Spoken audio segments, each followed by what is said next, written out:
ஆனா நீங்க தலைவரோட ஒர்க் பண்ணியிருக்கீங்க. தலைவரோட ஒர்க் பண்ணவங்க எல்லாருமே தலைவர் புகழ்ந்து அவரோட பாசிட்டிவ பத்தி சொல்லிட்டே இருப்பாங்க. நான் நெறையா பார்த்திருக்கேன். சக நடிகரா அவரோட நடிச்சிருக்கீங்க. அவர்ட்ட இருக்கக்கூடிய இந்த ஒரு யூனிக்னெஸ் தான் அவருக்கான அந்த பாசிட்டிவ் அப்டின்னா எது சொல்லுவீங்க? அதாவது இப்போ உள்ள ஜென்ரேஷன்ல உள்ளவங்களுக்கு என்னன்னா, எங்கள மாரி நடிகர்கள்லாம் அவர் கூட நடிக்கும்போது நெறைய ஸ்பேஸ் குடுக்காரு. அதுதான் எங்களுக்கு பயங்கர எக்ஸைட்மென்ட்டா இருக்கு. ஏன்னா, அப்போ உள்ள பழைய நடிகர்கள், அவர் நடித்த ஆரம்ப காலகட்டங்கள்ல உள்ள நடிகர்களோட இன்டர்வியூலாம் நான் பார்த்துருக்கேன்.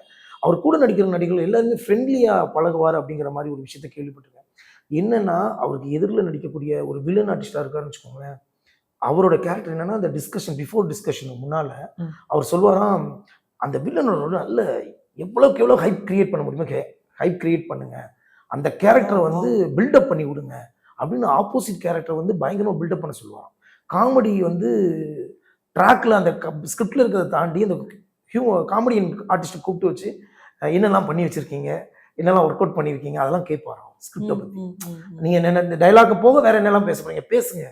அவர் என்னன்னா கூட இருக்கக்கூடிய நடிகரை நல்லா பண்ண வச்சு கீழே உட்காந்து ரசிக்கிறாரு.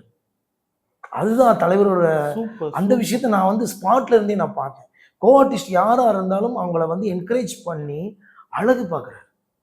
அது எந்த அவர் அந்த சூப்பர் ஸ்டாரா இருக்கிறதுக்கு அது மிகப்பெரிய ஒரு காரணம் நான் நினைக்கிறேன்.